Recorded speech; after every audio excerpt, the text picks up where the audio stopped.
이 시간 하나님의 말씀을 찾아보겠습니다. 오늘 우리에게 주시는 하나님의 말씀은 신약성경 고린도전서 14장 26절 말씀입니다. 고린도전서 14장 26절 말씀 우리 다 같이 한 목소리로 읽도록 하겠습니다. 그런즉 형제들아 어찌할까? 너희가 모일 때에 각각 찬송시도 있으며 가르치는 말씀도 있으며 계시도 있으며 방언도 있으며 통역함도 있나니 모든 것을 덕을 세우기 위하여 하라. 아멘. 이제 담임 목사님께서 나오셔서 지혜와 계시의 영을 부으소서, 이런 제목으로 하나님의 말씀 선포해 주시겠습니다.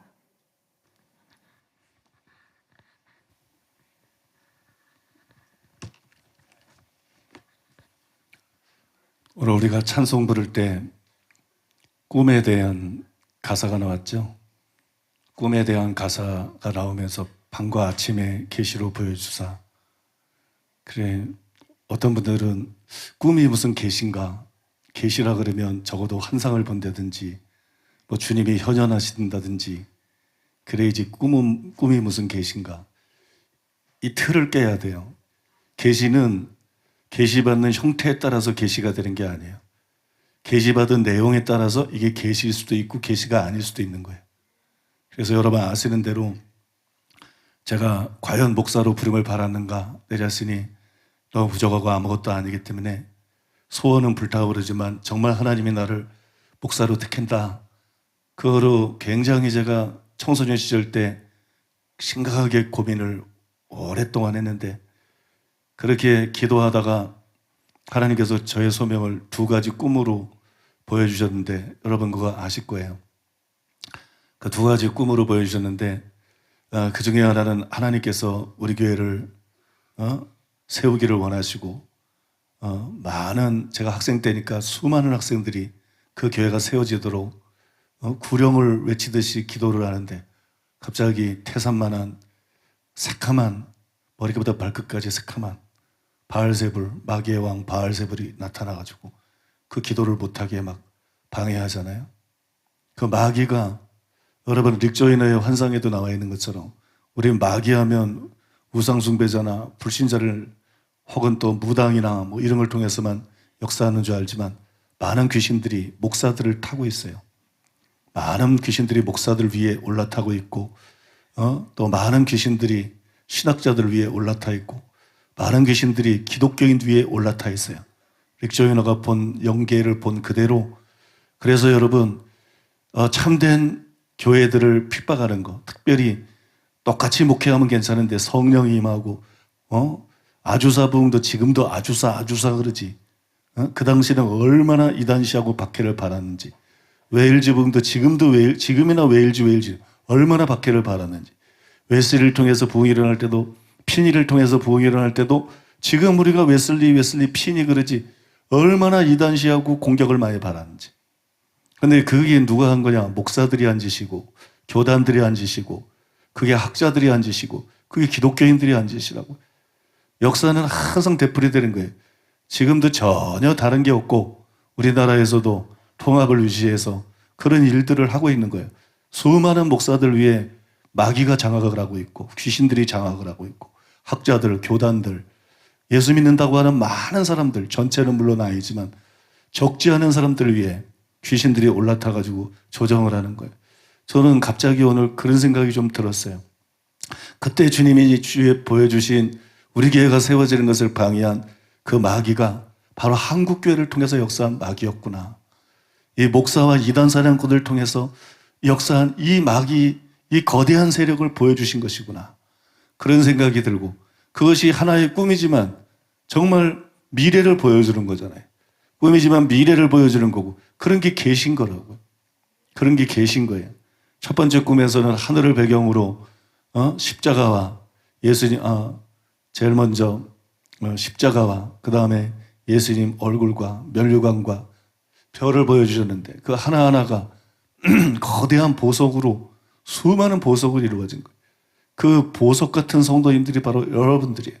성경은 여러분 믿음을 보배롭다고 말하잖아요. 그뿐만 아니라 그 바울이 자기가 닦아둔 터 위에 금이나 은이나 보석으로 집을 지어야 된다.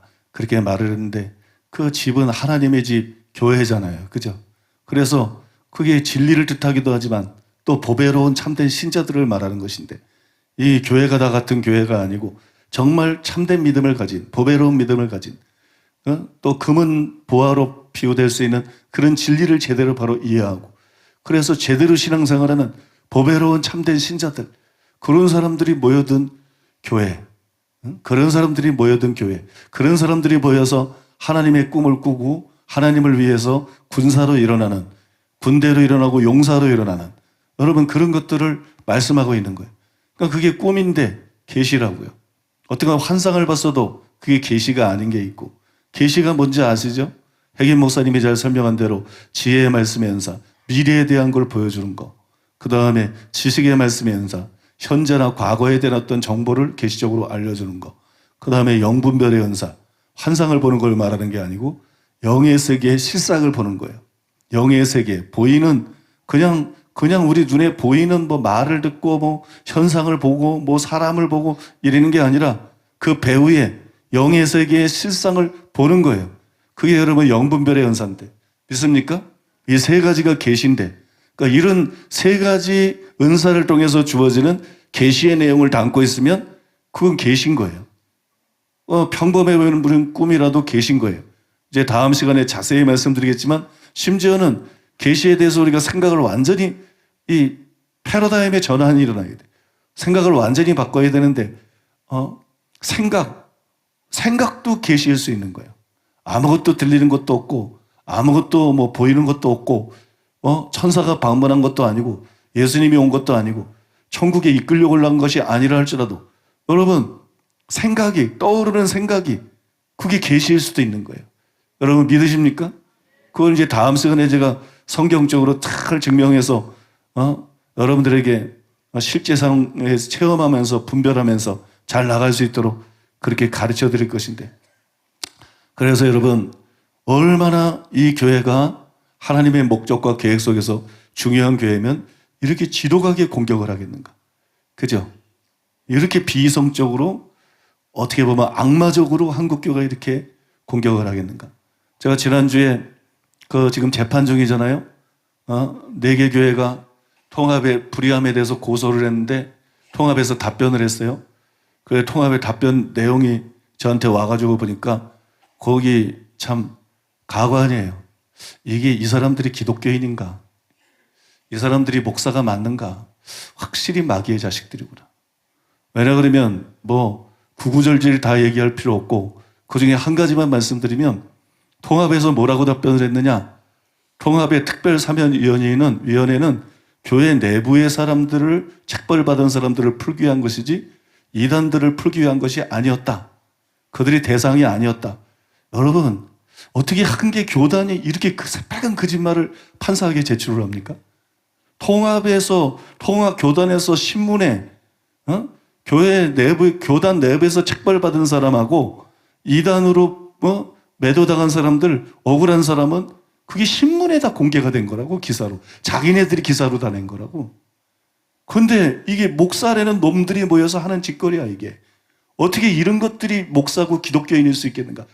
어떻게 이렇게 새빨간 거짓말을 판사를 대상으로 이런 거짓말을 할 수가 있는가? 아니, 그러면 그 이단으로 정죄된 사람을 대상으로 안 한 거면 왜, 신청서는 받았으며, 왜 질의 답변서는 보냈으며, 왜 불러서 면담은 했으며, 왜 불러가지고 갑질하면서 사과는 시켰으며, 거기 언론이 100개 언론이 와서 취재를 했는데, 이거는 다 뭐예요? 이렇게 말도 안 되는 거짓말을 할 수 있는 것이 통합이고 지금 목사들이라고. 이것이 지금 한국 교회라고. 그래서 한국 교회는 절대로 이것은 개혁의 대상이지 같이 갈 대상이 아니다. 저는 이건 개혁의 대상이다. 여러분 믿습니까? 그럼 우리가 이단 시비가 풀리고 이게 중요한 게 아니야. 나는 그 내교회 목사님들에게도 내가 말을 했어요. 뭐라 그러냐면은 나는 한국교회하고 어떤 분이 자기는 한국교회하고 같이 가기를 원한다 그러더라고. 끝까지. 나는 한국교회랑 같이 가는 걸 원하지 않는다. 나는 한국교회를 개혁의 대상으로 본다. 나는 한국교회를 개혁하기를 원한다. 이번에 통합 사면위에서 사면을 취소하고 난 다음에 나는 속이 다 후련하더라. 왜? 마음껏 외칠 수 있으니까. 아무 눈치 볼 거 없이 그냥 뭐 마음껏 외칠 수 있으니까. 아니, 우리가 이단이 안 풀리더라도 이 한국교회가 정상이냐? 다 정상 아니래. 이건 정상. 이 목사들이 이름 정상이냐? 교단들이 정상이냐? 이 한국교회가 이게 정상이냐? 그러면 누군가 외쳐야 될 거 아니냐? 누군가 이 한국교회 잘못된 거, 문제점들을 외쳐야 될 거 아니냐? 나는 이단으로 살다 죽더라도 나는 그렇게 외치다가 죽을 것이다. 그러면 목사들 중에 누군가는 듣고 깨어날 거 아니냐? 누군가는 듣고 깨어날 것이고, 신자들 중에 누군가를 듣고 깨어날 거 아니냐? 그래서 교회가 바뀌어야 되는 것이지. 이 쓰레기 같은 거하고 같이 가서 뭐 어쩌겠다는 얘기냐? 응? 사랑하는 여러분, 오늘 설교하는데 서두가 좀 길죠? 근데, 오늘 여러분들에게 하고 있는 설교가 난 2시간이면 될 줄 알았어요. 지금 4시간째예요. 그죠? 오늘 안 끝나요. 다음 시간에 끝나요.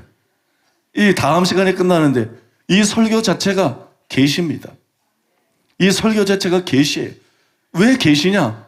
여러분 통합해서 사면이 이대위도 다 통과되고 임원회도 다 통과되고 총회장이 선포까지 했어.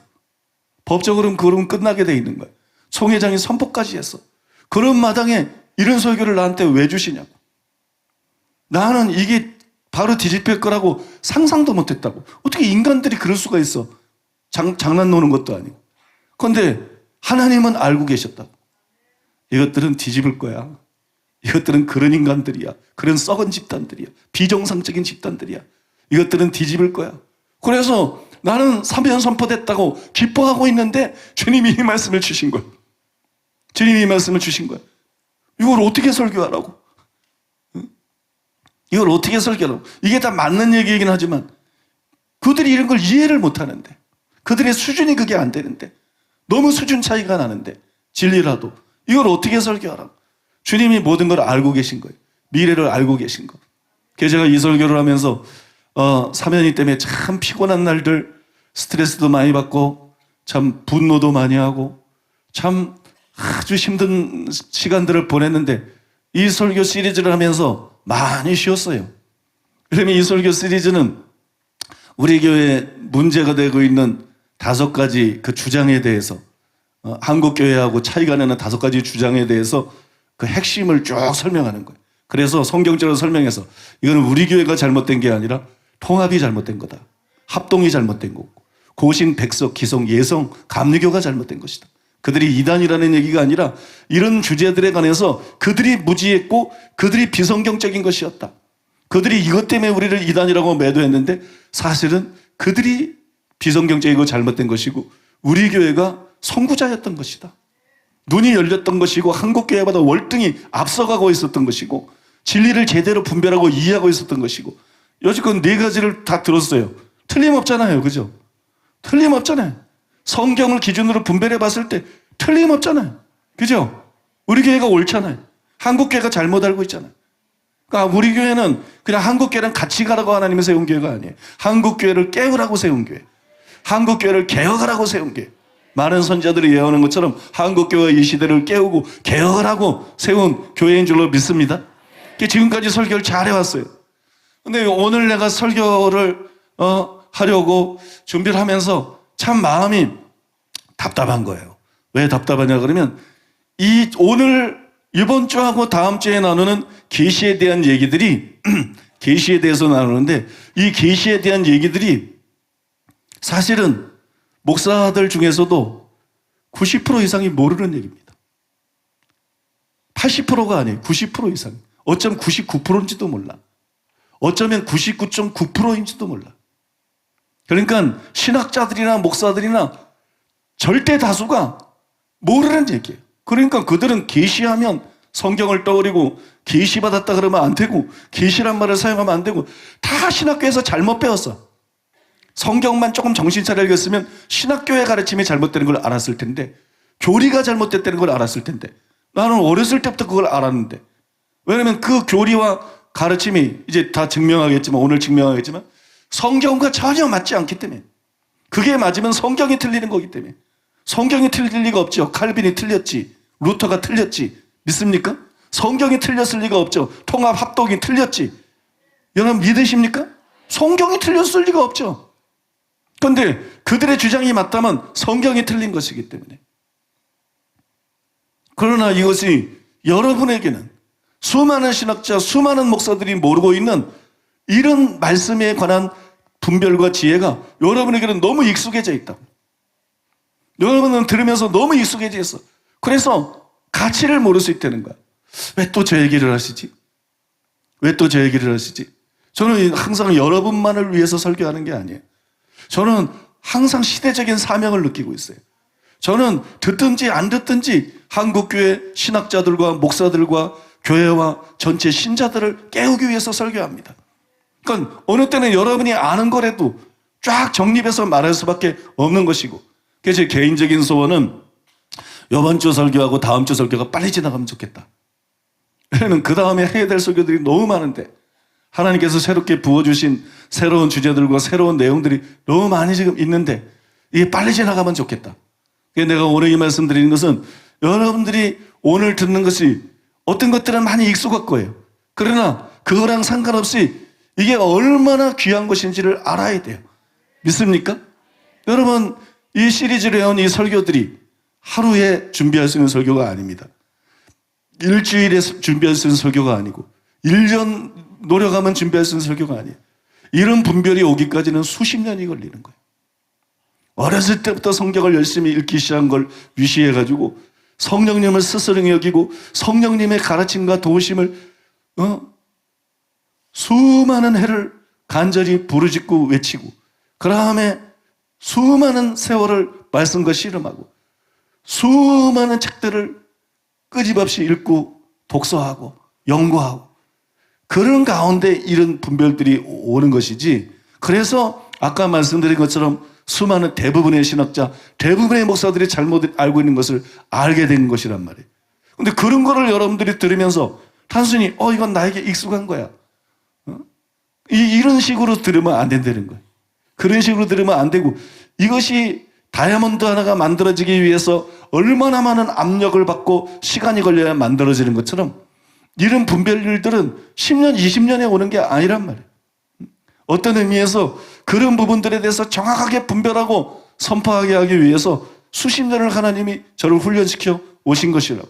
그러니까 여러분, 하나님의 말씀이, 여러분들의 하나님의 말씀이 정말 금보다 귀하다. 천천 금보다 귀하다. 이걸 알고 그렇게 관심을 가지고 잘 듣는 여러분이 되시기를 바랍니다.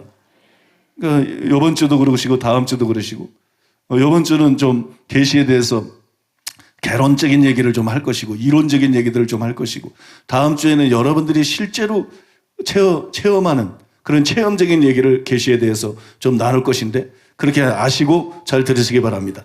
자, 네 번째로 계시에 대한 구부러진 잣대에 대해서 설명해 드리겠습니다. 이단 사냥꾼들이 비본질적인 견해 차이, 즉 이단 사설이 아니라 이설을 가지고 이단으로 몰다가 여의치 않으면 꺼내드는 게 뭐라고요? 직통계시다. 직통계시 이단. 우리 교회도 맨 처음에 구원론을 트집 잡았어요. 그러나 여의치 않죠. 시간이 지나면 지날수록 처음에 우리 교회 보고 다 구원론 이단이라고 그랬어요. 지옥에 가는 크리스천들. 그죠? 그런데 지금은 누구도 감히 그렇게 말을 못합니다. 속은 목사들이 얘기하는 거지. 내가 답변하러 한기총회도 갔었죠. 그 다음에 예전에 답변하러 예성에도 갔었죠. 이번에 통합에도 갔었죠. 그들이 이단이란 말을 못합니다. 답변을 듣고 난 다음에 거기 지네들이 안 들은 것보다 지네들이 깜짝 놀랄 정도인데 지네들이 깜짝 놀랄 정도인데 실제로 내가 자세한 얘기는 못해도 오히려 막 저를 조사하다가 통합 내부에서는 팬이 된 사람들도 있어요. 조사하다 보니까 이게 이단 아닌가 보다 이러다가 나중에는 와 이건 너무 성경적이잖아. 그래서 팬이 된 사람들이 막 다 나왔다고. 내가 너무 자세히 얘기 못한다고. 사람들을 보호해야 되니까.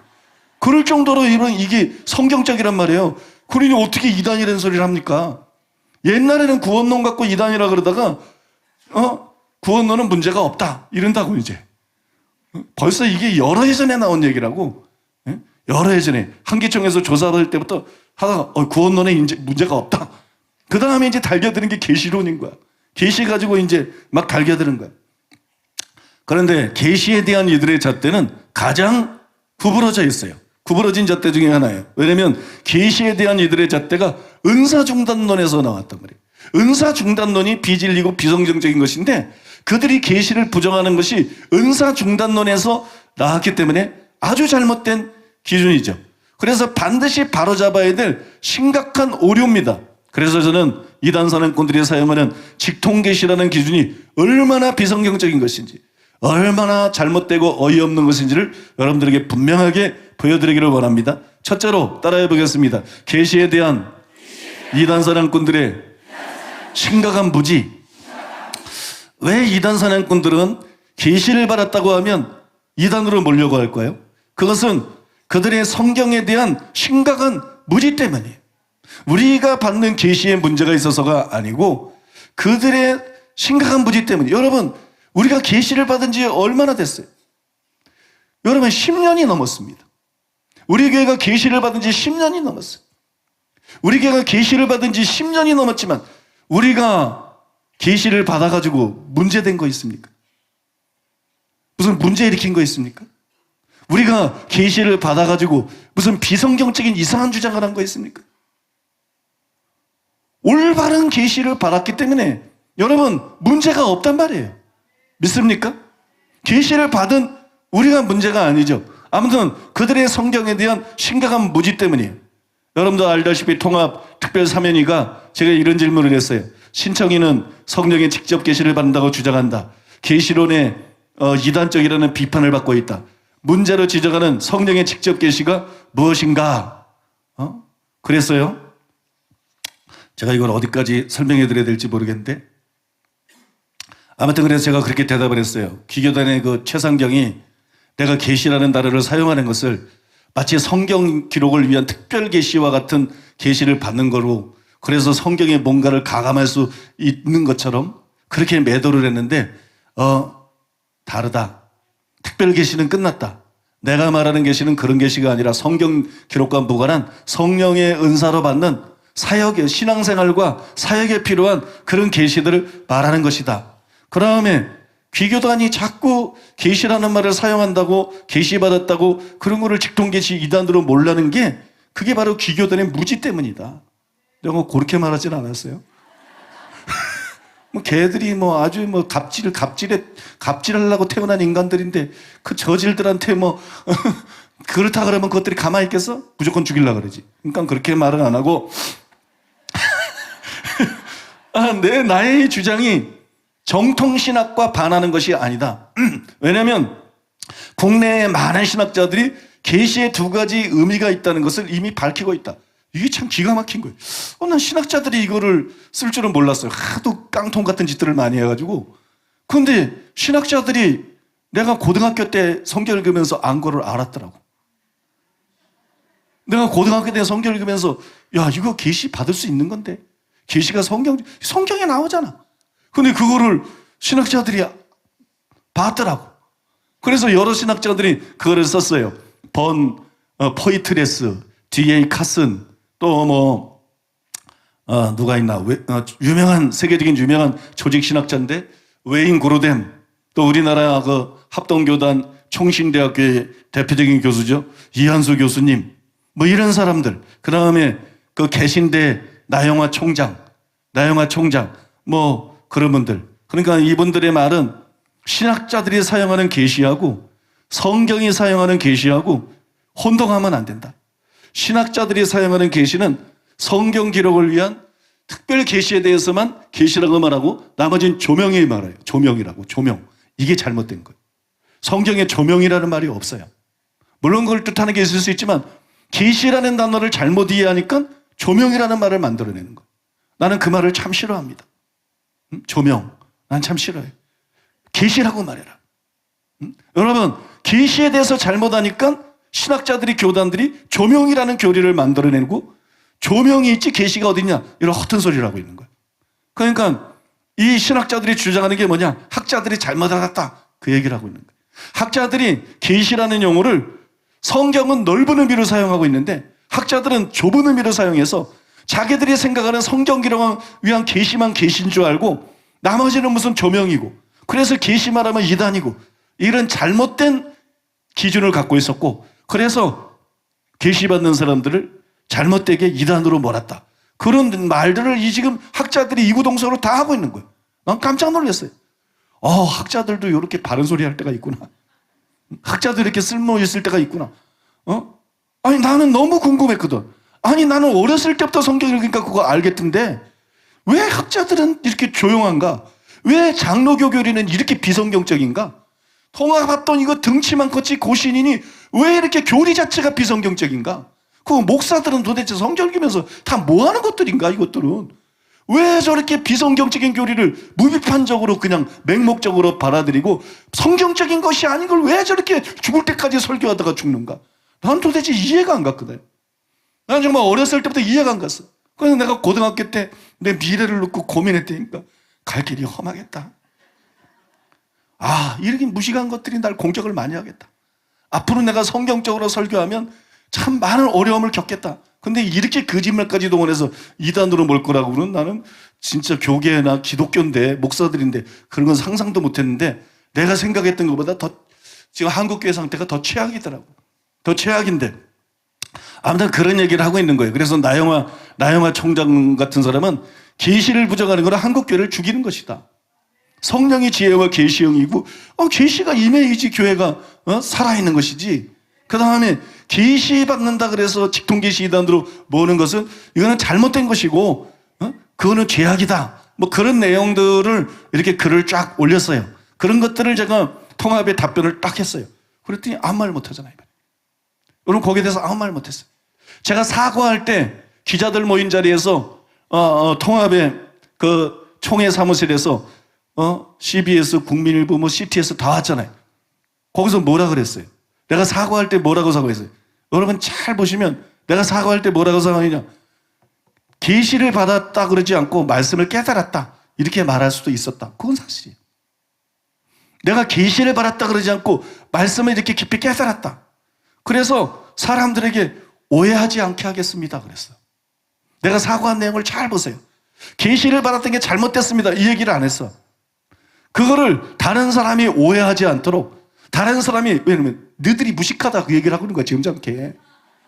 목사 니놈들이 무식하니까 내가 진짜 제대로 못하겠다 성경대로. 교수들이 무식하고 그들에게 배운 기독교인들이 너무 무식하니까 무식해서 성경적인 걸 모르니까. 그러니까 오해하지 않게 하기 위해서 내가 계시라는 말의 사용을 자제하겠다 그랬어요. 여러분 근데 왜 통합에서 그런 말을 뭐 바보도 아니고 다 알거든. 이게 무슨 의미인지 알거든. 왜 못 건드려요? 이 사람들이 내가 그랬으면 그냥 잡으려고 그랬을 거야. 근데 세계적인 유명한 신학자들이 통합의 잘못된 교리를 드러낸 거야. 한국 장로교, 한국 교회에 퍼져 있는 이 계시에 대한 잘못된 교리를 드러낸 거야. 그러니까 나는 그냥 성경적으로 말하든 막 때려잡을 수 있는데 이 세계적인 교수들을 때려잡을 수가 없는 거야. 그리고 듣고 보니까 그게 맞는 거야. 듣고 보니까 맞거든요. 그게 성경적이거든. 그러니까 우리가 틀렸습니다. 당신이 성경적입니다. 요래 못해요 인간들은. 나는 그렇게 해. 나는 내가 틀렸으면 신앙이 양심인데 근데 인간들은 그렇게 안 해. 그래서 여러분 그런 사과를 한 것이에요. 그러니까 무슨 얘기냐? 그들이 직통계시 이단에 대한 똑같은 기준과 생각을 가지고 질문을 던졌는데 제가 답변을 하면서 완곡하게 얘기했지만 직격탄을 날린 것입니다. 내가 틀린 게 아니라 니들이 틀렸다. 무식한 것들아. 좀 성경 좀 봐라. 성경 좀 깨달아라. 그리고 거기에 대해서 이 사람들이 전혀 반박하지 못한 것입니다. 왜냐하면 이것이 진리이기 때문에. 믿습니까? 이것이 진리고 이것이 성경적인. 나 안 불러놓고 지들끼리 떠들 때에는 마음대로 매도할 수 있지만 나 불러놓은 상태에서 어설픈 대답하면 내가 성경적으로 분명하고 있는데 성경 가지고 박살을 내버릴 건데 개망신이지. 그러니까 여러분 그거를 그대로 사실상 인정을 한 겁니다. 그대로 인정을 한 것이에요. 여러분 이단 사람꾼들이 주장하는 것처럼 계시에 성경 기록을 위한 특별 계시만 있는 게 아니에요. 성경 기록과 무관한 계시들이 있습니다. 그걸 성경이 계시라고 부릅니다. 그런 계시를 받는 건 잘못된 게 아닙니다. 또 그런 계시를 받았는데 그걸 우리가 계시 받았다 그래요. 그걸 여러분 성경적인 경험이지 전혀 잘못된 게 아니죠. 그러므로 계시를 받았다고 주장하거나 계시라는 단어를 사용한다고 해서 이단은 아니라는 거예요. 놀라운 사실은 뭐냐? 최상경이 이것을 알고 있었다는 거예요. 이러니까 나쁜 놈이에요. 이러니까 나는 이거를 마귀의 종들이라고 생각하는 거예요. 난 절대로 그들을 기독교인으로 보지 않습니다. 이건 현대 종교도 맞아. 난 그들을 절대로 기독교인으로 보지 않습니다. 그건 마귀의 종들이지. 왜 그러냐? 최상경이 이 사실을 알고 있었어요. 그 증거로 여러분 알겠지만 안식일교회 대논쟁이라는 책에 보면 최상경하고 진용식이 쓴 건데, 요에서나 고린도전서가 말하는 것은 성경 외에 다른 계시를 말하는 것이 아니라 보편적인 성령의 은사를 말하고 있는 것이다. 그런데 안식교회에서 선지자로 믿고 있는 화이세 계시는 보편적인 은사로서의 계시가 아니다. 그러니까 계시가 두 가지가 있다고 말하고 있잖아요. 그죠? 성경 계시가 있고, 그게 특별 계시죠. 성경 계시가 있고, 그 다음에 성령의 은사로 말하는 고린도전서에 기록된, 왜 고린도전서 보고 내가 안 거예요? 학창 시절 때 계시라는 용어를 교단들이 잘못 사용하고 있구나, 잘못된 기준을 갖고 있구나, 학자들이 교리가 잘못됐구나, 이 한국교회가 이 단체로 잘못됐다, 이거 이상하다, 왜 이렇게 무지할까, 왜 성경 보면서 그걸 못 해? 고린도전서에 보면 계시라는 말이 나오는데 그게 성경 기록을 위한 계시가 아니라고, 성령의 은사를 통해서 받는 계시들이라고. 성령의 은사들을 통해서 받는 계시고, 그건 개인의 신앙생활이나 사역을 위해서 주어지는 계시라고요. 이렇게 두 가지 종류의 계시가 있다는 것을 안식일교회 대논쟁이라는 책에서 최상경이 쓰고 있어요. 그런데도 내가 계시라는 말을 사용했다고 직통계시 이단으로 본 거예요. 나는 성경과 같은 의미로 계시라는 말을 사용한 게 아닌데, 전혀 이단성이 아니고 오히려 성경적인 것인데, 여러분 이해가 되십니까? 그러니까 여러분 아셔야 되는 거예요. 한국교회 목사들이 침묵하고 있는 것이 죄악입니다. 초대형교회 목사들 지금 뭐하고 있는 거야? 인격 훌륭화되는 목사들 지금 뭐하고 있는 거야? 도대체 목사라는 것들이 뭐하고 있는 거야? 한국교회가 이렇게 거짓되고 이렇게 불의하고 이렇게 내가 볼 때는 한국교회는 흡혈귀들 같아. 흡혈귀. 식인종, 영적인 식인종. 응? 사람이 사람 잡아먹는 게 식인종이잖아. 목사가 목사 잡아먹는 게 한국교회 목사들이야 지금. 응? 교단이 교단 잡아먹고, 교회가 교회 잡아먹고, 목사가 목사 잡아먹고, 신자가 같은 신자인데 같은 하나님 믿고, 같은 예수님 믿고, 그죠? 같은 성령님 믿고, 그들보다 더 성경적인 것뿐인데, 그러면 겸손히 배울 생각 안 하고 이단이라고 때려잡는 게, 이거 여러분 너무 악한 것이에요. 너무 악한 것이고 너무 잘못된 것입니다. 두 번째로 따라해 보겠습니다. 성경에 나오는 성경 기록과 무관한 계시. 여러분 많은 학자들과 이단 선행꾼들이 계시라는 단어를 편협하게 성경 기록하고만 연관을 시킵니다. 그러나 제가 설명해 드린 것처럼 계시에는 두 가지 종류가 있어요. 그리고 실제로 성경을 보게 되면 성경은 이 계시라는 단어를 단순히 성경 기록이 아니라 구원이나 신자의 다양한 경험과 연관시키고 있어요. 신자들의 다양한 경험, 이것과 연관을 시키고 있어요. 그것들을 우리가 구체적으로 하나하나 좀 살펴보겠습니다. 첫째로는 마태복음 11장 27절이에요. 마태복음 11장 27절인데, 우리는 영생을 얻기 위해서 예수를 믿어요. 교회 다니기 위해서 믿는 게 아니에요. 하나의 종교 갖고 마음의 위안 얻기 위해서 하는 거예요. 영생 얻기 위해서 예수 믿어요. 구원론보다 중요한 건 없어요. 믿습니까? 영생 얻기 위해서 예수를 믿습니다. 근데 영생은 성경을 잘 알고 성경을 그냥 믿는다고 영생을 얻는 게 아니에요. 영생은 하나님과 예수님을 알아야 돼요. 바꿔 말해서 영생은 하나님과 예수님에 관해서가 아니라 하나님과 예수님을 알아야 돼요. 하나님과 예수님에 관해서 하는 사람은 신앙 고백을 하면서 삶의 변화가 없어요. 하나님과 예수님을 아는 사람은 신앙 고백할 뿐만 아니라 요한일서에 나오는 것처럼 하나님의 말씀대로 살아갑니다. 믿습니까? 그런 사람만 구원받는 거예요. 요한복음 17장 3절에 영생하고 유일하신 참 하나님과 그의 보내신 자 예수 그리스도를 아는 것이니이다. 이것이 여러분 그걸 말해주고 있는 거예요. 영생은 하나님과 예수 그리스도를 아는 것이다. 관해서 하는 게 아니죠. 하나님을 알아야 돼요. 예수님을 알아야 돼요. 여러분 믿으십니까? 사복음서를 다 읽고도 예수님을 모를 수 있다는 거예요. 예수님에 관해서만 알지.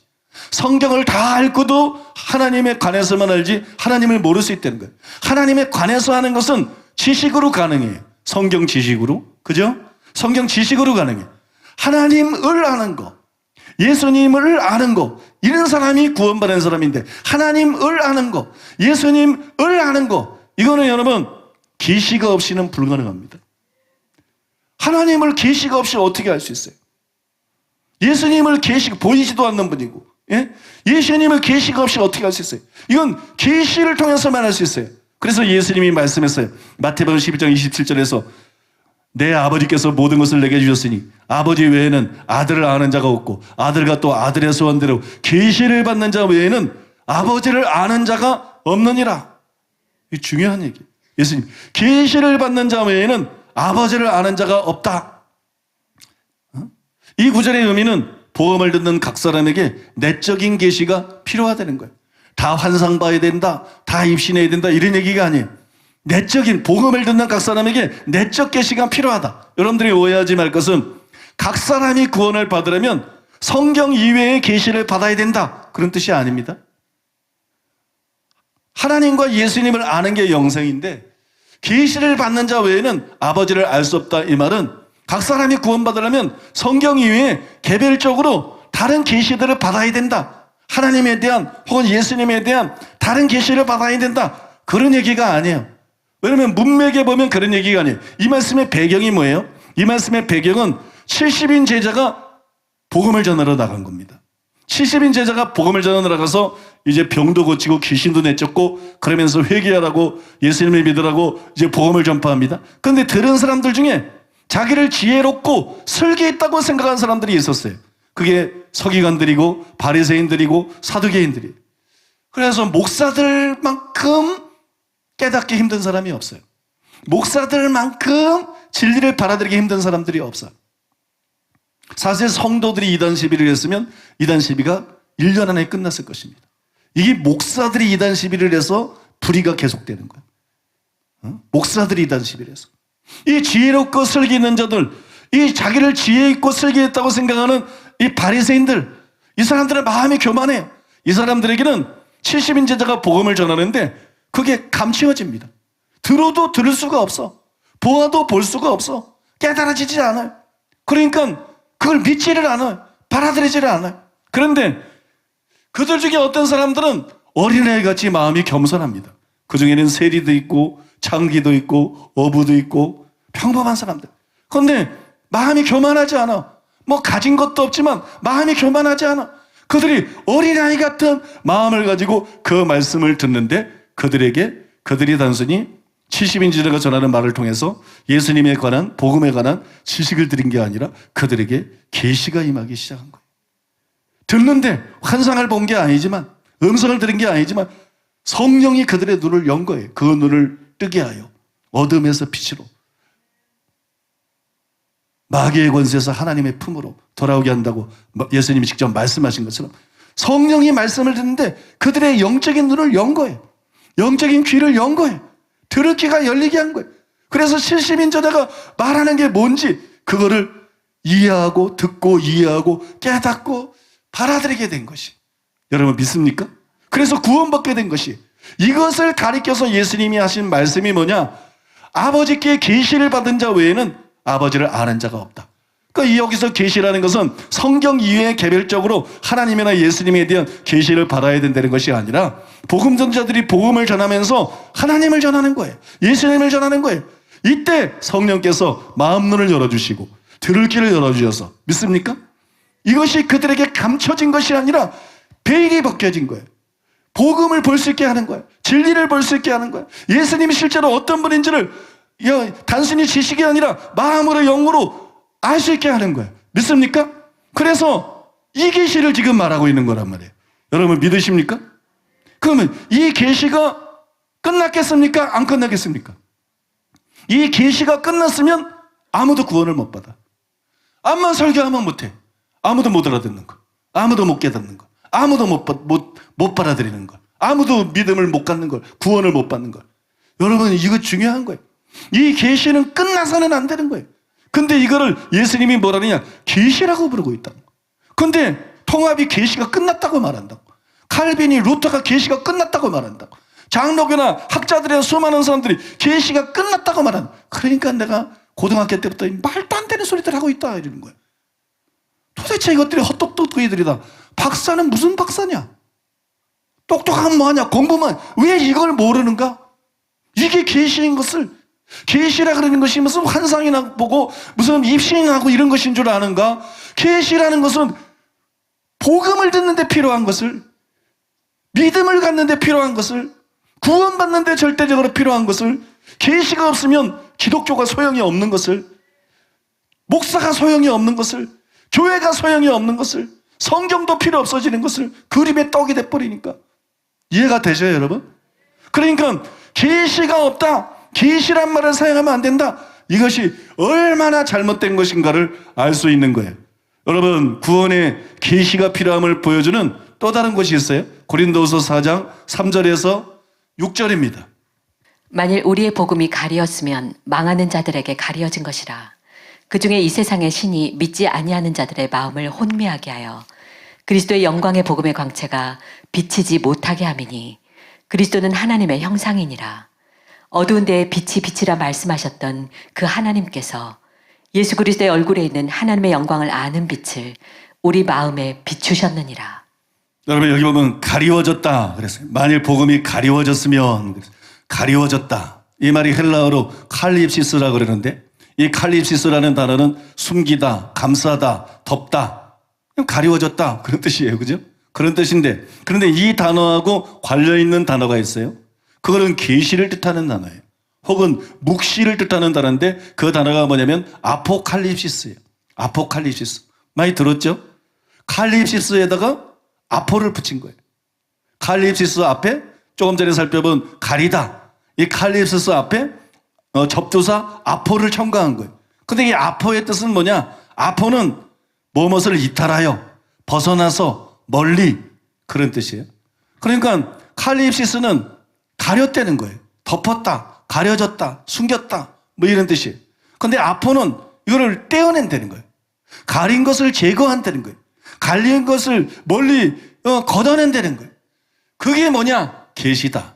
그러니까 여러분, 계시라는 단어의 문자적인 의미가 뭐냐? 베일을 걷어내는 거예요.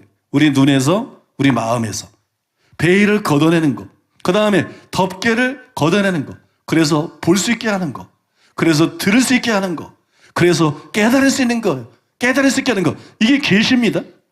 근데 오늘 여기 읽은 말씀에 보면 바울에 의하면 이 세상 신인, 이 세상의 신인 마귀가 불신자들의 마음을 베일로 가리웠다, 그렇게 말합니다.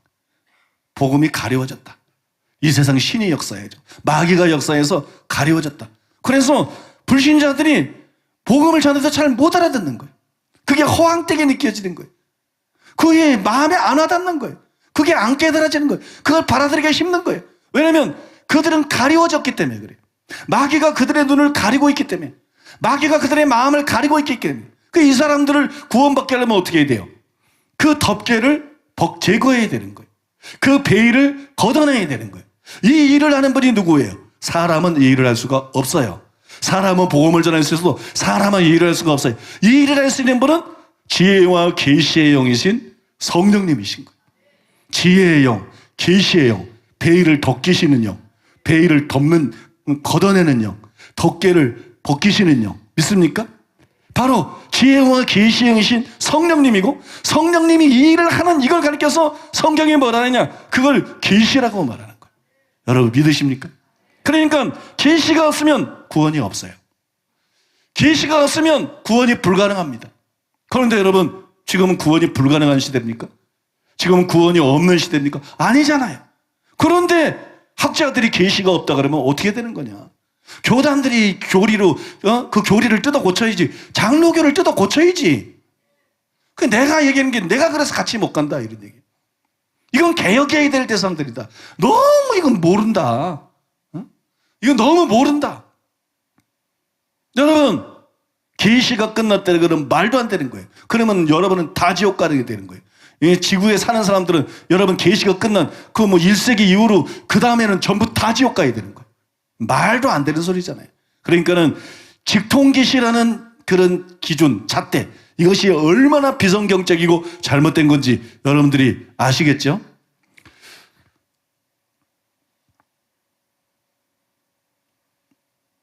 자, 마태복음 11장 27절을 통해서 우리가 살펴봤고요. 그 다음에 두 번째로는 에베소서 1장 17절을 한번 살펴보겠습니다. 그러니까 계시라는 말이 성경 기록을 위한 특별 계시 말고 다른 의미로 사용된 계시에 대해서 우리가 지금 살펴보고 있는 거예요. 그것이 바로 장로교의 교리가 잘못됐다는 것을 보여주는 것이고, 장로교뿐만 아니라 지금 감리교도 마찬가지고 성결교도 마찬가지고 침례교도 마찬가지고 예외가 없어요. 왜냐하면 다 장로교 따라가니까 등치 크다고 진리를 따라가지 않고 꼭 등치 크면 따라가. 힘 있으면 따라가고, 등치 크면 따라가고, 힘 있으면 따라가고. 그죠? 그래서 여러분, 한국교회가 거의 이런 잘못된 데 속고 있기 때문에 여러분, 그걸 우리가 밝히고자 하는 것입니다. 에베소 1장 17절을 두 번째로 살펴보겠는데, 흔히 인류의 역사를 성부시대, 성자시대, 성령시대 이렇게 구분하죠. 지금은 여러분 성령시대예요. 그러면 구약시대하고 신약시대하고 차이점이 뭐예요? 구약시대 때에는 왕이나 제사장이나 선지자에게만 성령이 임했는데, 신약시대 때는 요엘이 하는 것처럼 믿는 모든 사람들에게 성령이 임하신다. 이게 차이점이죠. 그런데 믿는 모든 사람에게 임하는 성령, 그것도 구약시대 때 임한 성령이 아니고, 물론 같은 분이지만 신약시대에 사도들에게만 임하는 성령도 아니고, 이게 중요한 거예요. 신약시대에 사도들에게만, 성경 저자들에게만 임한 성령이 아니고, 신약시대 때 모든 성도들에게 임한 성령을 바울이 뭐라 그랬느냐? 지혜와 계시의 영이다. 그랬다는 거예요. 지혜와 계시의 영이다. 에베소서 1장 17절.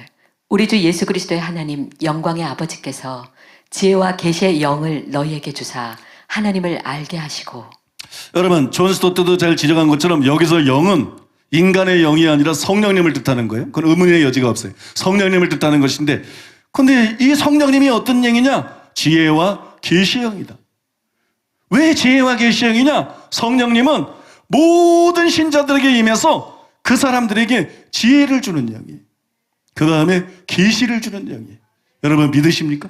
성령님은 지혜를 주는 영, 계시를 주는 영. 그래서 여러분, 존 웨슬리가 신약성서 주예를 하면서 이 구절에 대해서 그렇게 말을 했어요. 바울은 여기에서 모든 진실된 그리스도인들에게 공통적으로 있는 지혜와 계시를 논하였다.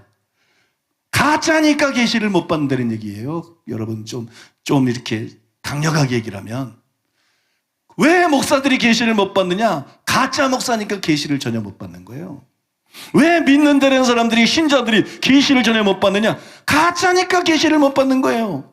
진짜면은 지혜와 계시 영이 그들에게 임할 텐데, 예수 어떤 진리를 믿음으로 단순히 우리가 하나님 자녀가 되는 게 아니에요. 성령이 우리에게 임하셔서 거듭나게 함으로 하나님 자녀가 되는 것인데, 그 성령님이 지혜와 계시의 영이라는 거예요. 그래서 요엘이 예언한 거예요. 너희 젊은이들은 환상을 보고, 너희 늙은이들은 꿈을 꾸고, 그죠? 너희 어린아이들은, 자녀들은 예언할 것이다. 여러분 믿습니까? 여러분,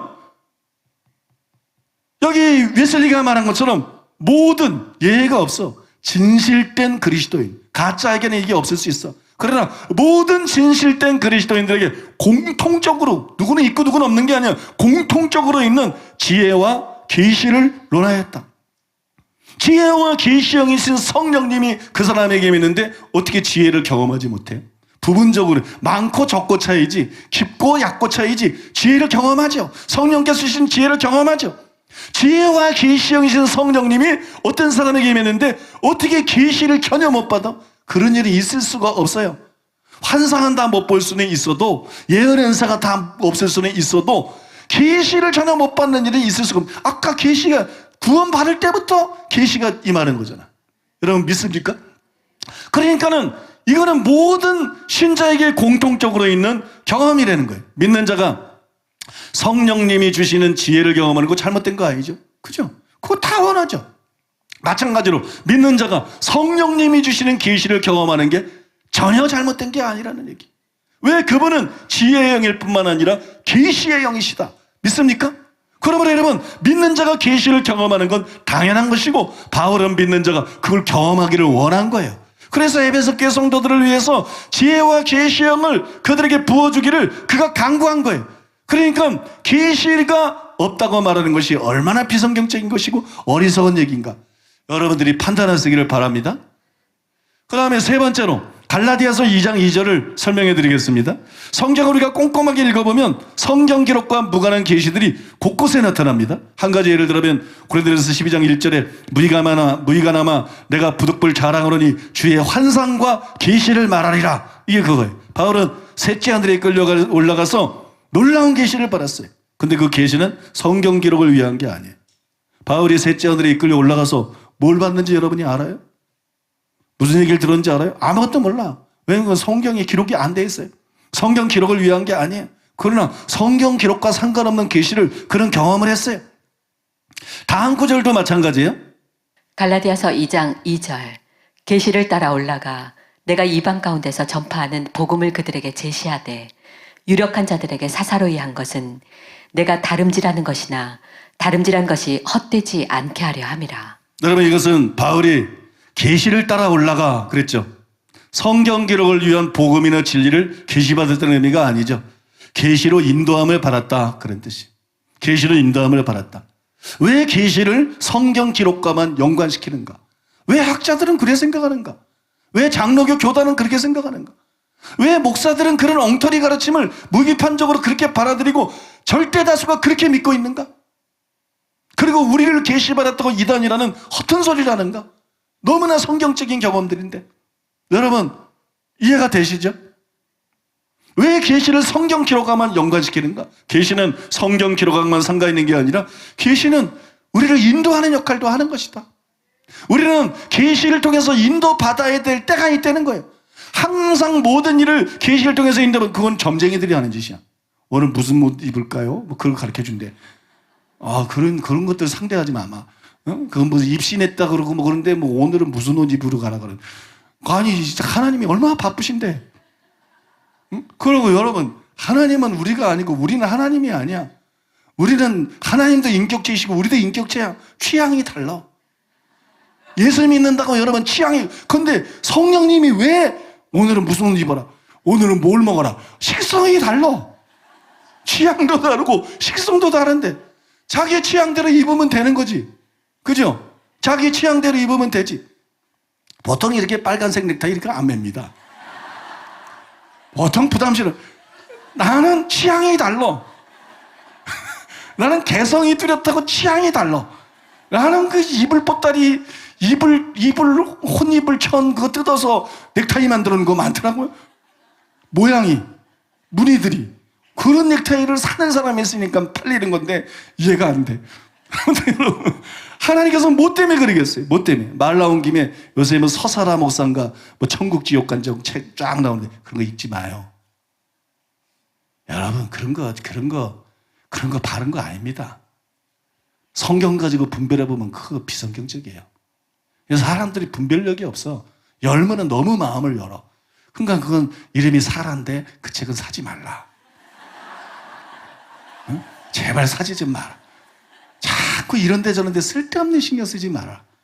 진짜 좋은 입신 간증이 있으면 우리가 초청해서라도 듣게 하고 책이라도 갖다 놓지. 그래도 이 정도 간증이면 괜찮다. 성경처럼 완전한 간증이면 괜찮다. 아이반 터틀 간증처럼. 그죠? 응? 그런 거 갖다 놓지. 예, 이런데 미혹되는 사람들이 너무 많더라고 옛날부터. 잘못된 뭐 계시나 간증에 미혹되는 사람들이 너무 많아서 한번 제가 분명하게 우리 성도들도 지금은 뭐 그런 사람들이 거의 다 떨어져 나가서 이제 아직도 조금은 있어. 그래서 이런 걸 얘기를 해줘야 사람들이 분별을 하지. 그 사람이 좋은 사람이고 나쁜 사람이고 그게 문제가 아니고 그건 하나님이 알 문제고 그가 바랐다는 계시들이 믿을 수 있는 게 아니고 잘못된 계시들이 분명히 있다. 잘못된 계시들이 있기 때문에 그런데 잘못 듣고 미혹되면 안 되기 때문에 그런 거 절대로 읽지 마시기 바랍니다. 그런 거 사지 마시기 바랍니다. 그저 그냥 교회 갖다 놓는 책이나 열심히 읽어요. 서점에 있는 책 다 읽었어요. 그 책이나 열심히 읽으시기를 예수님의 이름으로 축복합니다. 그래서 여러분 외인 그루됨이 그러니까 그 얘기죠. 계시가 왜 성경 기록과만 상관이 있느냐? 계시가 성경 기록과만 상관이 있는 게 아니다. 이해되시죠? 계시는 이렇게 개인적으로 인도하는 것과 상관이 있다. 그런데 성경이 기록되고 난 다음에는 이런 개인적인 인도가 필요 없는가? 성령이 기록되고 난 다음에는 우리는 하나님의 인도를 받을 필요가 없는가? 그 필요성이 사라지지 않았다는 거예요. 성경이 개개인이 결정해야 될 때 그때 너는 이렇게 해라, 그때 너는 저렇게 해라, 그걸 기록하고 있지 않기 때문에. 이해하세요, 여러분? 성경이 완성됐다 할지라도 이런 계시는 끝날 수가 없다는 거예요. 그러므로 계시가 끝났다는 것은 말도 안 되는 얘기라는 거예요. 계시는 성경이 완성되건 말건 끝날 수가 없다는 거예요. 그러니 얼마나 장로교가 잘못 알고 있는 거고 지금 한국교회가 얼마나 잘못 알고 있는 거예요. 그걸 세계적인 조직신학자 웨인 고르뎀이 이렇게 썼어요. 만일 하나님이 모든 그리스도인들에게 모든 시기에 적용되는 윤리의 기준을 성경에 다 주셨다면 특정한 시기와 장소에 있는 특정 개인들에게 추가적 계명이나 지침을 계시하실 수 없거나 하시지 않는다. 그러나 사실 하나님이 개인들에게 특정한 지침을 주시는 것, 예를 들어 아브라함에게 고향을 떠나라는 명령이나 바울에게 마게도냐로 건너오라는 지침이나 오늘날 개인을 사역으로 부르시는 것을 막는 것이 아무것도 없다. 그뿐만 아니라 성경의 성령의 인도하심을 권면하는 것과 하나님이 개인들에게 특정한 지침을 주시는 많은 성경 사례들은 성경 자체가 하나님이 때때로 우리에게 향하신 그분의 뜻을 이런 방식으로 계시하신다는 것을 보여준다고 이해할 수 있을 것이다. 하나님은 특정한 사람들에게 그들의 특정한 임무나 사건이나 사실에 관한 문제에 관해 영감, 환상, 환영 또는 음성에 의해 성경의 권위 아래에 있는 새로운 계시를 주실 수가 있다. 왜냐하면 하나님은 그들에게 또는 다른 사람들에게 무슨 일이 일어날지 알려주시거나 어디로 가라고 하시거나 어느 곳에 가서 살라고 하시거나 이런 일을 하라고 하시는 등의 일을 결코 하지 않겠다고 말씀하신 적이 없기 때문이다. 그런 일은 성경에 모순되거나 성경과 동격이 되는 것이 아니라 성경의 권위 하에서 확정되지 않은 일을 확정하거나 어떤 행동을 상황에 의해 실증하는 것이다. 충분히 이해가 되시죠? 더 설명하지 않겠습니다. 그럼 네 번째로 오늘 어디까지 설명을 쓸지 모르겠는데 아무튼 해다가 너무 길다 싶으면 그냥 과감하게 결단을 내리고 설교를 끝낼 테니까 잘 들으세요. 자, 네 번째로 고린도전서 14장 26절과 30절 말씀에 관해서 제가 설명해 드리겠습니다. 여러분, 성경 안에는 성경 기록과 무관한 많은 계시들이 나타나 있어요. 많은 계시들이 있습니다. 그런데 이런 계시들은 바울 같은 사도들에게만 주어진 게 아니에요. 다른 목회자들에게도 주어졌어요. 성경 기록과 무관한 무슨 선지자라든지 무슨 복음 전하는 자라든지 목사라든지 교사들에게도 그런 계시들이 주어졌어요. 심지어는 일반 신자들에게도 그런 계시들이 주어졌어요. 그 증거가 어디에 나오냐면 고린도전서 14장이에요. 고린도전서 14장 6절입니다. 그런즉 형제들아 내가 너희에게 나아가서 방언으로 말하고 계시나 지식이나 예언이나 가르치는 것으로 말하지 아니하면 너희에게 무엇이 유익하리요? 여러분, 이 구절에서 계시받는 사람은 누구예요? 바울이에요. 바울. 그는 고린도 교회에 나가서 단지 가르칠 뿐만 아니라 계시나 지식이나 예언을 하기를 원했어요. 이게 참 저에게 도전이 많이 됐어요. 바울은 성도들에게 나가서 가르치기만 원하지 않았다. 가르치기만 원하지 않았고 계시나 지식이나 예언을 하기 원했다. 그게 참 마음이 많이 사모가 됐어요. 주님, 나도 가르치기만 하는 목사가 아니라 계시를 나눌 수 있는 목사가 되게 해 주시옵소서. 예언, 지식을 나눌 수 있는, 이 계시적인 지식이죠. 계시적인 지식, 지식을 나눌 수 있는, 또 예언을 나눌 수 있는 그런 목사가 되게 해 주시옵소서. 그리고 하나님께서 그런 것을 실제로 주셨어요. 설교 중에 많은 계시를 받았습니다. 설교를 준비하기 전에 또 강대상에서 많은 계시들이 임하는 것을 경험했어요. 또 성도들을 권면하고 안위하고 위로하는 그런 많은 예언들이 설교 중에 임하는 걸 또 경험했어요. 계시를 터부시하면 안 된다는 거예요. 이거를 사모해야지. 왜 목사들이 가르치는 거로 만족하는가? 가르치는 거로 만족하기 때문에 설교가 영향력이 없는 거예요. 여러분, 이 설교에는 그때그때 임하는 계시가 있어야 돼요. 그때그때 임하는 지식도 있어야 돼요. 그때그때 임하는 예언도 있어야 돼요. 그래야 여러분, 성도들이 깊이 공경하게 되는 거예요. 그래야 그 말씀으로 성도들을 깊이 만질 수 있는 거예요. 우리 한국교회 목사들의 사고방식이 잘못되어 있다. 바뀌어야 된다. 그냥 강해 설교하고 제자훈련하고 설교만 잘하려고 하는 이 생각이 바뀌어야 된다. 사도 바울이 가졌던 이 마음을 가져야 된다. 가르칠 뿐만 아니라 계시나 지식이나 예언을 가서 나누기를 원하는, 믿습니까? 이것이 여러분 정상적인 목회다. 강해 설교나 제자훈련만 맨날 가르치기만 하면서 모델이다. 이런 얘기 지금 이제 지긋지긋하다. 이런 거짓말, 이런 눈먼 얘기, 이런 멍청한 얘기가 어디 있는가? 강해 설교도 하고 제자훈련도 하고 성경 공부도 하고 다 하지만 계시도 나누고 지식도 나누고, 여러분 예언도 하기를 원하는 목회자가 돼야 바울의 뒤를 따라가는 정상적인 목회자지, 성경적이고 바른 목회자지. 당연히 여러분 오늘날 목회자들이 이런 것을 원해야 됩니다. 근데 지금 한국교회는 거꾸로 하고 있다. 거꾸로 하고 있다. 말씀하면서 이 모든 것을 부정하는, 거꾸로 하고 있으면서 그걸 건전하다고 착각하고, 그걸 경통이라고 착각하고, 그걸 바르다고 착각하는 이런 미혹이 드리워져 있다. 이걸 걷어내야 돼요.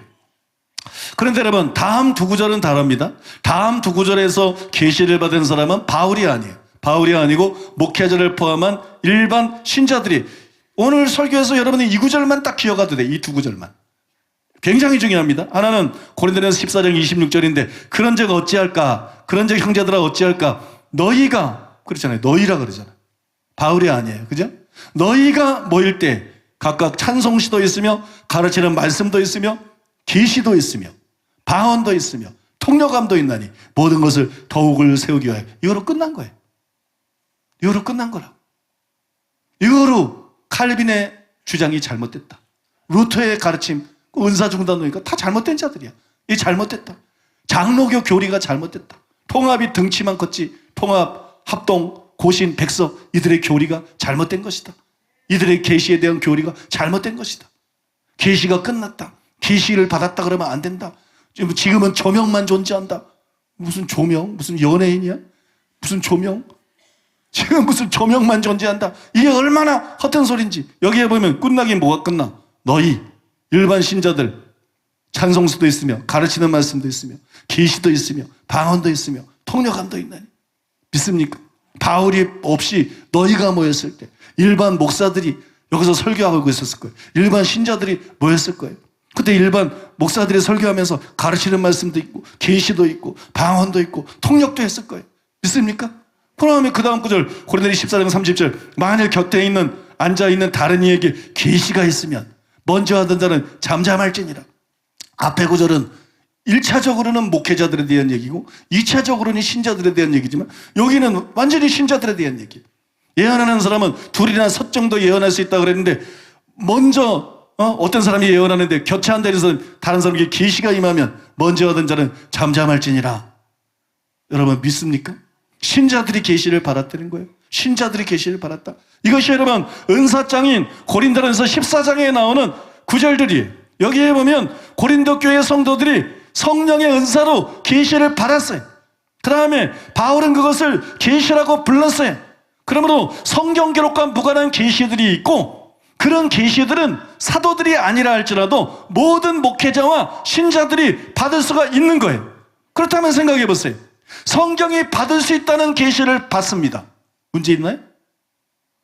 성경이 받을 수 있다는 계시를 받아요. 그게 왜 문제예요? 그게 이단하고 도대체 무슨 상관이야? 아니, 통합도 이단이 아닌데 왜 우리가 이단이냐고. 아니, 저 형편없는 합동도 고신도 이단이 아닌데 어떻게 우리가 이단일 수가 있냐고. 감리교도 이단이 아닌데 우리가 어떻게, 아니 나도 그들 보고 이단이라는 소리가 나는데 그들이 왜 나보고 이단이라 그러냐고. 이게 뭐 거꾸로 돼도 보통 거꾸로 된 게 아니에요. 여러분 생각해 보세요. 성경이 받을 수 있다고 말하는 계시를 받고 성경이 계시라고 부른 것을 우리도 계시라고 부릅니다. 우린 그렇게 해왔어. 성경이 받을 수 있다는 계시를 받았어. 그 다음에 성경이 계시라고 말한 걸 우리는 계시라고 말했어. 그래서 우리는 계시를 받았다고 말했어. 그랬더니 이단이래. 직통계시 이단이래. 여러분 그럴 수가 있나요? 이게 잘못된 것일 수가 있나요? 이게 잘못된 거면 성경이 잘못됐다는 얘기인데, 그러면 성경은 잘못되고 칼빈의 가르침은 옳다는 건가요? 그러면 성경은 잘못되고 통합이나 합동, 장로교회 가르침은 옳다는 것인가요? 말이 안 되는 얘기지 않습니까? 진짜 말도 안 되는 얘기지 않아요? 그러니까 직통계시라는 이 잣대가 얼마나 잘못된 것인지. 잘못된 것은 우리가 아니라 이단 사냥꾼들이다. 잘못된 건 우리가 아니라 통합이다, 합동이다, 고신이다, 백석이다, 예성이다, 기성이다, 감리교다. 그들이 이단은 아니지만 믿습니까? 그거 여러분 여기서 분명히 드러나는 거 아니겠어요?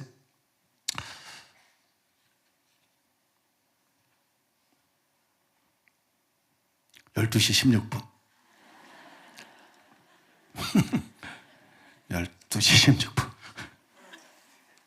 어제 편안하게 좀 얘기를 했더니 생각보다 좀 시간이 더 가긴 했는데 설교를 더 할 것이냐.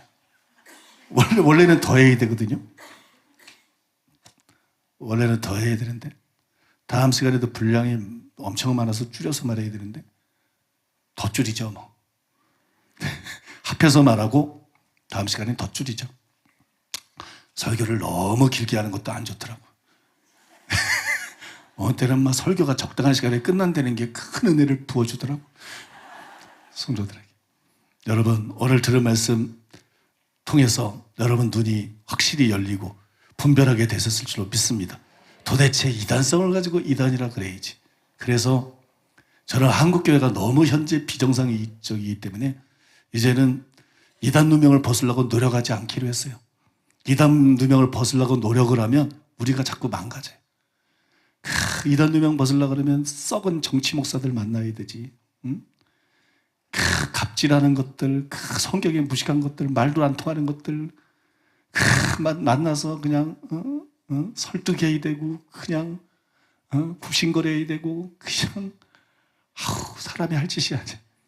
나는 원래 이번에 통합 이게 마지막이다 그렇게 생각했어요. 통합 이게 마지막이다.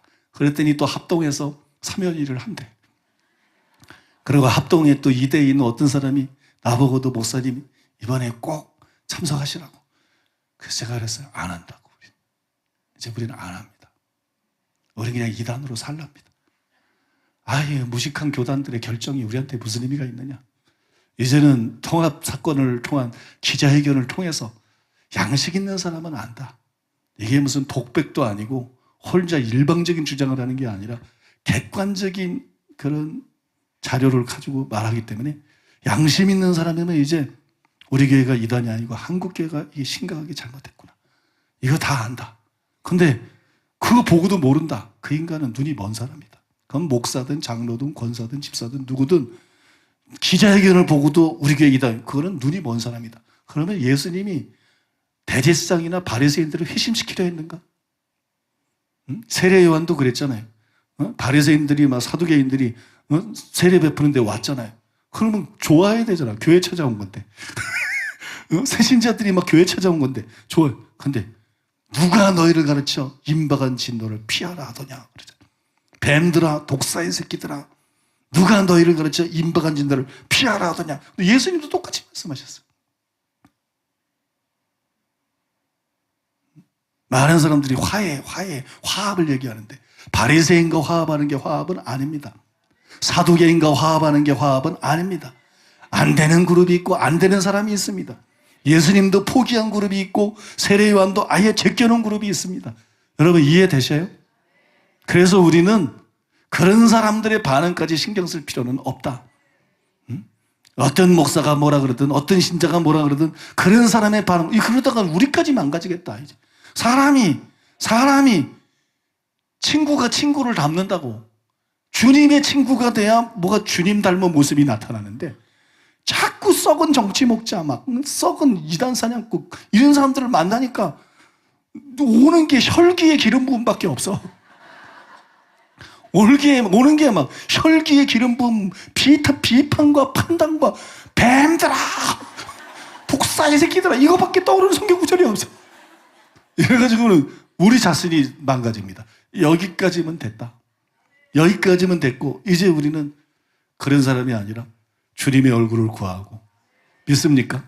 하나님을 찾고 하나님을 친구가 돼가지고 하나님과 사귀면서 하나님을 닮아가고 하나님의 성품을 닮아가고 그죠?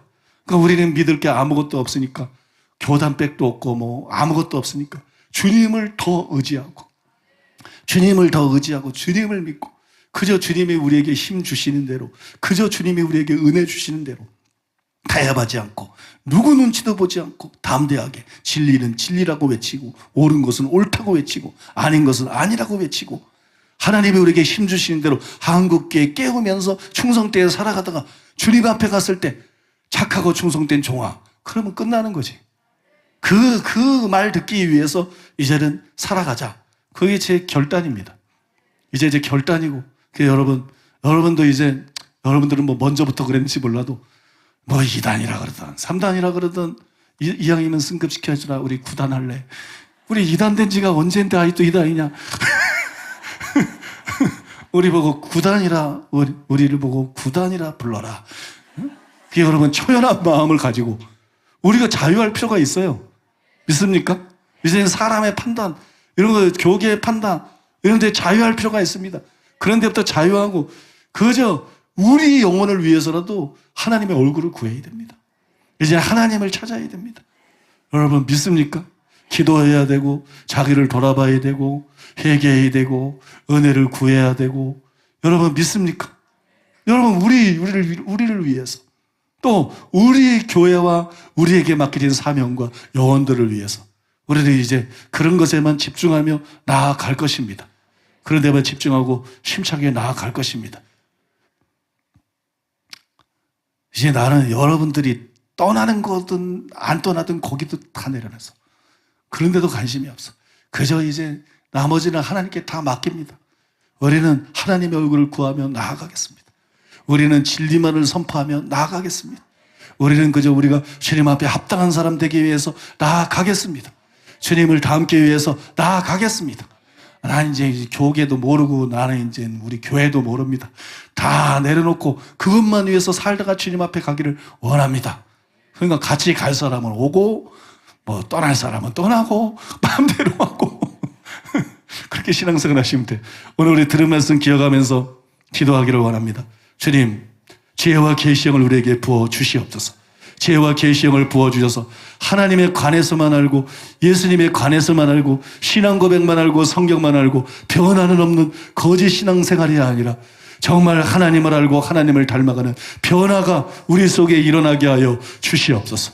주님, 베일을 벗겨 주시옵소서. 복음의 영광을 볼 수 있게 하여 주시옵소서. 깨닫게 하여 주시옵소서. 바른 믿음을 갖게 하여 주시옵소서. 그래서 변화되게 하여 주시옵소서. 새로워지게 하여 주시옵소서. 주님, 우리 삶 속에 성령께로부터 오는 지혜를 경험하며 살게 해주시고 성령께로부터 오는 계시를 경험하며 살게 해주시옵소서. 바른 신자는, 올바른 신자는 많거나 적거나 간에 성령께로부터 오는 지혜를 경험합니다. 성령께로부터 오는 계시를 경험합니다. 성령께로부터 오는 지혜를 날마다 경험하며 살 수 있게 하여 주시옵소서. 성령께로부터 오는 계시를 날마다 경험하며 살 수 있게 하여 주시옵소서. 때때로 우리의 지혜로, 우리의 능력으로, 우리의 정보로, 우리의 고민으로 판단하지 못할 때가 많습니다. 이렇게 해야 되는지 저렇게 해야 되는지, 이런 선택을 해야 되는지 저런 선택을 해야 되는지 모릅니다. 카운셀러의 영이 되시는 성령님, 모략의 영이신 성령님, 카운셀러의 영이 되시는 성령님, 성령의 계시를 통해서 인도받는 삶을 살아갈 수 있게 하여 주시옵소서. 가르칠 때에도 고린도 교회에 나타난 것처럼 가르치는 말씀뿐만 아니라 계시가 있게 하여 주시옵소서. 우리가 모일 때, 우리가 사역할 때 목회자들에게 계시가 임하게 하시고 성도들에게 계시가 임하게 하여 주시옵소서. 성령으로 충만하고 성령께로부터 임하는 계시, 성령께로부터 임하는 지식, 성령께로부터 임하는 말씀들과 예언들이 충만한 계시적인 이 교회가 되게 하여 주시옵소서. 우리 통성으로 기도하겠습니다. 통성으로 7분간 간절히 기도하겠습니다. 주님 이곳에 임하시옵소서. 주님 이곳에 임하시옵소서. 지혜와 계시의 영으로 임하시옵소서. 지혜와 계시의 영으로 임하시옵소서. 주님 알기를 원하며 주님 보기를 사모합니다. 주님, 주님, 수많은 사람들이 주의 음성 듣기를 원하지 않고 주님을 알지 못하고 하나님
함께하는 자들 하나님 절대로 물러서지 않는 그 은혜를 부으시옵소서.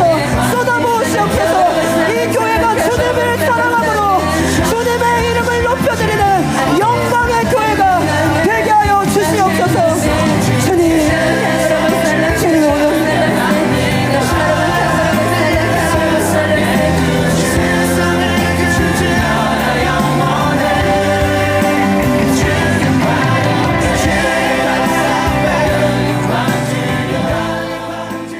이 모든 말씀 예수님의 이름으로 기도드립니다. 아멘. 담임 목사님 나오셔서 드려진 예물 위에 축복해 주시고 축도로 주일 일부 예배를 마치겠습니다.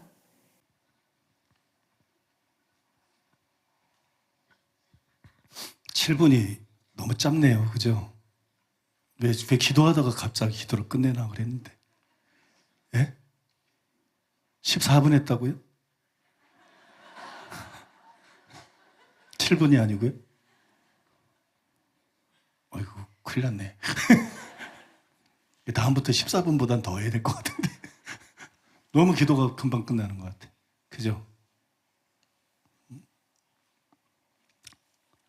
말씀 듣고 그 다음에 이 사람이 그 길을 율법에서 돌이키면 그의 기도도 가증하니라, 그런 말씀이 있잖아요. 근데 말씀 듣고 그 다음이 하늘문이 열리는 시간이거든요. 말씀 듣고 깨닫고 감동받고 은혜 받은 거 가지고 그때 간절히 기도하면 응답이 쏟아집니다. 그래서 여러분, 설교 듣고 난 다음에 기도하는 시간을 그냥 늘 하는 시간이라고 생각하지 말고 그때마다 기도 인도에 따라가지고 부르짖으시기 바랍니다. 강력하게 마음을 쏟고 부르짖으시기를 바랍니다. 오늘도 기도할 때 지혜와 계시 영이 실제로 임하는 것을 느꼈는데, 여러분 믿음으로 부르짖으시기 바랍니다. 교회가 살아나려고 그러면 기도가 살아나야 돼요. 기도 시간은 그냥 용광로처럼 뜨거워야 돼요. 활로 화산처럼 뜨거워야 돼. 그렇게 화산이 폭발하는 것처럼 막 기도가 이렇게 폭발적으로 튀어나와야 됩니다. 여러분 그런 저력들을 다 갖고 있는 사람들이니까 마음먹기 나름이에요. 이제 설교 끝나고 난 기도하는 시간은 특별한 하늘문이 열리는 은혜의 시간이다. 그래서 작심하고 부르짖고 믿음으로 기도하고 매달리는 여러분 되시기를 바랍니다. 오늘 7분 기도 시간이 너무 짧았다 그랬는데 14분을 했다 그래서 이거 다음 주부터는 최소 20분은 해야 되겠구나. 설교 끝나고 난 다음에 기도를 주일날 할 일이 뭐 있어요? 말씀 듣고 난 다음에 한 기도 20분 몰라 이제 20분 해봐서 그것도 너무 짧으면 30분 설교 듣고 난 다음에 막 부르짖고 은혜 받는 게 중요하죠. 그죠? 은혜 받는 게 제일 중요하지 다른 게 뭘 중요해요. 그러니까 여러분 다음 시간부터는 좀 더 기도 시간을 길게 가질 테니까 간절히 사모하는 마음으로 함께 기도하는 여러분 되시기를 바랍니다. 기도하겠습니다. 고마우신 하나님, 아버지 하나님의 사랑과 은혜를 생각할 때 감사드리고 찬송드리고 찬양드리며 주님께 영광을 돌립니다. 주님, 지혜와 계시 여기신 성령께서 우리에게 계시에 대해서 바른 인식과 분별과 깨달음을 주셔서 아버지 하나님, 말씀에 기초해야 되지만 말씀이 전부가 아니고 성령께로 임하는 계시가 우리에게 필요함을 알고 성령께로부터 주어지는 계시를 사모하고 계시가 풀어지는 교회, 계시가 있는 교회가 되게 해주신 것을 감사드리고 찬송드리고 찬양드립니다. 말씀에 지식이 있을 뿐만 아니라 말씀에 또한 계시가 있는 교회가 되게 해주심을 감사드리고 찬송드리고 찬양드립니다. 주님, 우리들에게 지혜와 계시 영을 물붓듯 부어 주시옵소서. 지금 부어 주시옵소서. 지금 충만하게 하여 주시옵소서. 머리끝부터 발끝까지 계시로 충만하게 하여 주시옵소서. 계시의 영으로 충만하게 하여 주시옵소서. 아버지 은혜에 감사해서 하나님 앞에 예물을 드렸습니다. 주일헌금 11조, 감사헌금, 건축헌금, 각종 예물을 드렸습니다. 주님 받아 주시옵소서. 예수님의 이름으로 살아가는 성도들을 축복합니다. 재물 얻을 능력이 성도들 손에 지금 임하게 하여 주시옵소서. 재물 얻을 능력을 부어 주시옵소서. 경제 문제에 부족함이 없게 하여 주시옵소서. 심은 대로 풍성하게 거두게 하여 주시옵소서. 예수님의 이름으로 축복하오니, 예수님의 권세 있는 이름으로 축복하오니, 살아난 성도들이 자기 분야에서 머리 되게 하여 주시옵소서. 위로 올라가게 하여 주시옵소서. 승진들이 있게 하여 주시옵소서. 소득이 올라가게 하여 주시옵소서. 구워지는 삶을 살아갈 수 있게 하여 주시옵소서. 성경에 약속한 대로 세계 만민 위에 뛰어난 복을 받는 사람들도 일어나게 해 주시옵소서. 자기 분야에서 세계적인 복을 받는 사람들이 일어나게 하여 주시옵소서. 예수님의 이름으로 축복하오니 그런 사람들이 각 분야에서 일어나게 하여 주시옵소서. 주여, 이 시간에 주의 영을 물붓듯 부으소서. 사모합니다. 지혜와 계시 영이신 성령님을 사모합니다. 지혜와 계시 영을 물붓듯 부어 주시옵소서. 범사의 주님께서 성령으로 말미암은 지혜를 주시옵소서. 지혜롭게 행하게 하여 주시옵소서. 아버지 하나님의 지혜롭게 행하여 성공하는 성도들 되게 하여 주시옵소서. 또한 주님께서 필요할 때마다 계시로 인도하여 주시옵소서. 주님, 우리 모임 때마다 말씀의 계시가 쏟아지게 해 주시옵소서. 사역할 때마다 계시가 쏟아지게 해 주시옵소서. 계시적이고 예언적인 교회 되게 해 주시옵소서. 또한 아버지, 그 기름 부음을 한국의 모든 교회로, 전 세계의 모든 교회로 흘려보내는 교회가 될 수 있도록 주님 은혜 베풀어 주시고 주님 역사하여 주시옵소서. 한국이 잘못된 계시에 대한 교리와 전통에서 깨어나게 하여 주시옵소서. 통합이, 합동이, 고신이, 백석이, 기성이, 예성이, 감리교가 눈을 뜨게 하여 주시옵소서. 깨어나게 하여 주시옵소서. 성경으로 돌아오게 하여 주시옵소서. 지식뿐만 아니라 계시가 있는 교회들 되게 하여 주시옵소서. 아버지 하나님, 예언이 있는 교회들 되게 해 주시옵소서. 하나님이 말씀하는 교회들 되게 하여 주시옵소서. 주님 역사하여 주시옵소서. 병든 사람들을 위해서 기도합니다. 주님 만져 주시옵소서. 치유하여 주시옵소서. 머리끝부터 발끝까지 예수님의 이름으로 치유될지어다. 치유될지어다. 치유될지어다. 예수님의 이름으로 모든 질병에서 자유케 될지어다. 건강하게 될지어다. 악하고 더러운 귀신들은 예수님의 이름으로 묶임을 바를지어다. 떠나갈지어다. 질병을 일으키는 귀신도 떠나갈지어다.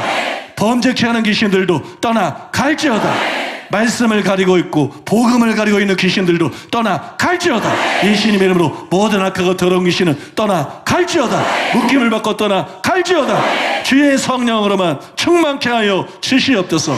아버지 하나님을 구합니다. 예수님을 구합니다. 성령님을 구합니다. 하나님으로 충만케 되게 하여 주시옵소서. 우리는 하나님의 성전입니다. 우리는 하나님의 집입니다. 우리는 하나님의 보좌입니다. 하나님으로 충만케 하여 주시옵소서. 하나님의 임재로 충만케 하여 주시옵소서. 하나님의 영광으로 충만케 하여 주시옵소서. 예수님으로 충만케 하여 주시옵소서. 성령으로 충만케 하여 주시옵소서. 지금 충만하게 채워 주시옵소서. 예수님의 이름으로 축복하며 기도하옵나이다. 아멘. 지금은 우리 주 예수 그리스도의 은혜와 하나님 아버지의 사랑과 성령님의 교통하심이 오늘 거룩한 주를 맞이해서 주님을 예배하고 돌아가는 사랑하는 성도들의 심령 위에, 가족과 자녀와 사업 위에, 몸된 교회와 서울 시민과 북녘 땅에 굶주린 동포들 위에, 이스라엘과 열방들 위에 이제로부터 영원토록 함께 있을지어다. 아멘.